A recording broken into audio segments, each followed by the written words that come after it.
Friend, आप सब लोग को अच्छी स्टडी चैनल के माध्यम से यूजीसी नेट जेआरएफ हिंदी विषय की तैयारी करा रही हूँ। आप सब लोग मेरे इस चैनल से जुड़िए और लाभ उठाइए। आज सिलेबस में यूनिट 8 नाटक लगा है, उससे हमने क्वेश्चन लिए हैं।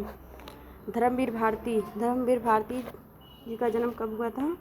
इनका जन्म हुआ है 1926 में।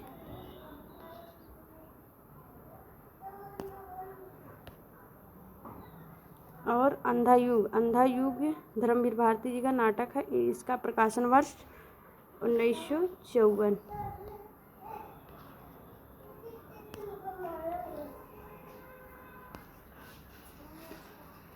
महाभारत कालीन युद्ध पृष्ठभूमि पर लिखा गया है। यह 5 अंकों का नाटक है। इसमें कितने अंक हैं? तो कुल 5 अंक हैं। 5 अंक हैं। यह नाटक आधुनिक समय की त्रासदी का चित्रण करता है। इस नाटक में आधुनिक समय की त्रासदी का चित्रण करता है। अपने आधुनिक संदर्भ में कर्म तथा भाग्य एवं आस्था तथा अनास्था के द्वंद्व का भी चित्रण करता है। इसमें कुल 5 अंक हैं। पहला स्थापना का अंधा युग। पहला अंक कौरव नगरी, दूसरा अंक पशु का उदय, तीसरा अंक अश्वत्थामा का अर्धसत्य अंतराल, फिर अंतराल आ जाता है, पंख, पहिए और पट्टियाँ। चौथा अंक गंधारी का साप। पाँचवां अंक विजय एक क्रमिक आत्महत्या। समापन प्रभु की मृत्यु से इसका समापन हो जाता है। इसमें कुल 16 पात्र हैं। अश्वत्थामा, गंधारी, विदुर, धृतराष्ट्र, युधिष्ठिर, कृतवर्मा, कृपाचार्य, गूंगा, भिखारी, संजय, युयुत्सु, वृद्ध याचक, प्रहरी 1, प्रहरी 2, व्यास, बलराम, कृष्ण। घटनाकाल महाभारत के 18वें दिन की संध्या से लेकर प्रभास तीर्थ में कृष्ण की मृत्यु के क्षण तक। प्रहरी 2 सूने गलिहारे में जिसके इन रत्न जटित फर्शों पर कौरव बंधुएं मंथर गति से सुरभित पवन तरंगों से चलती थी, आज वे विधवा हैं। लक्ष्मी नारायण मिश्र का सिंदूर की होली। ये भी इनका नाटक इस सिलेबस में लगा हुआ है। लक्ष्मी नारायण मिश्र का सिंदूर की होली का प्रकाशन वर्ष कब है? तो इसका प्रकाशन वर्ष है 1934। लक्ष्मी नारायण मिश्र पर इब्सन और बर्नार्ड शॉ जैसे पश्चिमी नाटककारों का प्रभाव है। लक्ष्मी नारायण मिश्र पर इब्सन और बर्नार्ड शॉ जैसे पश्चिमी नाटककारों का प्रभाव है। मिश्र को हिंदी में समस्या प्रधान नाटकों का प्रणेता माना जाता है। इस नाटक के 3 अंक हैं। तीनों अंकों में दृश्य स्थल एक है। डिप्टी कलेक्टर सिंदूर की होली में से कुल 3 अंक हैं।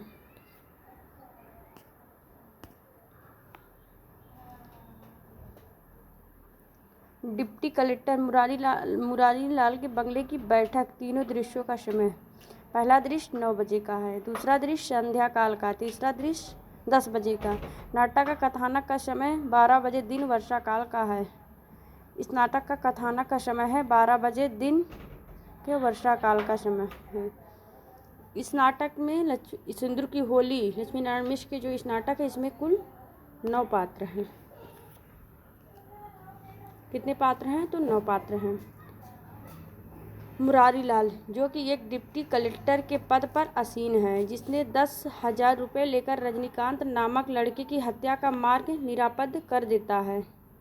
चंद्रकला मुरारी लाल की छोटी बेटी है। चंद्रकला जो रजनीकांत से प्रेम करती है और मृत रजनीकांत के हाथों से अपनी मांग में सिंदूर भरकर विधवा हो जाती है।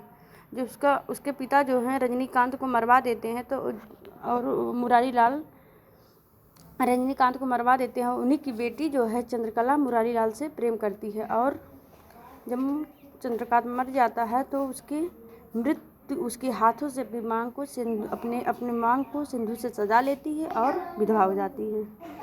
मनोरमा रूढ़िवादी सोच वाली स्त्री और चंद्रकांता की विरोधी है। भगवंत सिंह रजनीकांत की हत्या करने वाला। भगवंत सिंह यही है रजनीकांत का हत्या करने वाला। रजनीकांत चंद्रकला का प्रेमी है। मनोज शंकर मुरारी लाल के मित्र का लड़का है। आषाढ़ का एक दिन मोहन राकेश का नाटक है। 1958 में, ये भी इसका प्रकाशन वर्ष 1958। यह नाटक 3 अंकों में विभक्त है। यह नाटक कवि कालिदास के सत्ता एवं सृजनात्मकता के बीच संघर्ष का चित्रण करता है। यह केवल कालिदास का नहीं बल्कि आधुनिक मानव का भी चित्रण करता है। इस नाटक के पात्र हैं अंबिका ग्राम की वृद्धा हैं। मल्लिका उसकी पुत्री है अंबिका की। कालिदास राजपुरुष, मातुल कवि मातुल, निक्षेप ग्राम पुरुष, विलोम ग्राम पुरुष, रंगिनी नागरी, अनुनासिक अनुस्वार अधिकारी, प्रियगुम मंजरी, राजकन्या पत्नी। योग्यता 1/4 व्यक्तित्व का निर्माण करती है। शेष मूर्ति प्रतिष्ठा द्वारा होती है। निक्षेप अंबिका से राजनीति साहित्य नहीं है, उसमें एक क्षण का महत्व है। प्रियगुम मंजरी मल्लिका। आधे अधूरे मोहन राकेश का ये नाटक है। इसका प्रकाशन वर्ष है 1972। यह नाटक स्त्री पुरुष संबंध और खोखलेपन तथा पारिवारिक विघटन की जीवन स्थितियों को दर्शाने वाला नाटक है। आधे अधूरे का पहला मंचन दिल्ली में देशांतर द्वारा श्री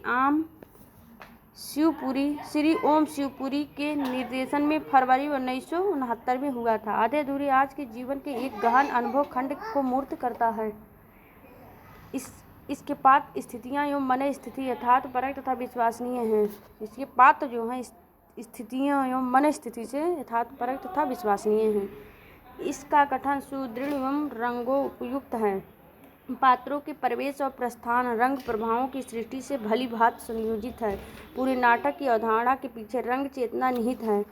महेंद्रनाथ सावित्री से बहुत प्रेम करता है। सावित्री भी उसे चाहती रही होगी, लेकिन ब्याह के बाद महेंद्रनाथ को बहुत निकट से जानने पर उसे भी तृष्णा होने लगी, क्योंकि जीवन में सावित्री की अपेक्षाएं बहुमुखी और अनंत है। अब महेंद्रनाथ की बेकारी की हालत में सावित्री बहुत कटु हो गई है। एक ओर घर को चलाने का असहाय बोझ है, तो दूसरी ओर जिंदगी में कुछ भी हासिल न कर पाने की तीखी कचोट। अपने बच्चे के बर्ताव से अत्यंत तिक्त हुई सावित्री बची खुशी जिंदगी को एक संपूर्ण पुरुष के साथ बिताने की आकांक्षा रखती है, पर यह आकांक्षा पूरी नहीं हो पाती, क्योंकि संपूर्णता की तलाश ही शायद वाजिब नहीं है। इस कहानी के पात्र हैं महेंद्रनाथ, सिंघनिया, जगमोहन, जुनेजा, सावित्री, बिन्नी, किन्नी, अशोक। सावित्री का उम्र लगभग 40 साल के आसपास है। सावित्री की बड़ी बेटी जो है बिन्नी, जिसकी उम्र है 20 साल। छोटी लड़की किन्नी, यह 12 या 13 के बीच में है। लड़का अशोक 21 के आसपास है। ये भी इनका साल भी पूछ लेता है कभी कभी एग्ज़ाम में। हम यहीं पे क्लास को एंड करते हैं। नेक्स्ट वीडियो में मिलते हैं। आप सभी लोग अगर मेरी वीडियो अच्छी लगी है तो एक लाइक ज़रूर कर दीजिएगा। जो भी कमी होगी धीरे धीरे हम अपनी कमियों को दूर करेंगे। आप लोग मेरे चैनल को सपोर्ट करिए, लाइक करिए, शेयर करिए। बहुत बहुत धन्यवाद।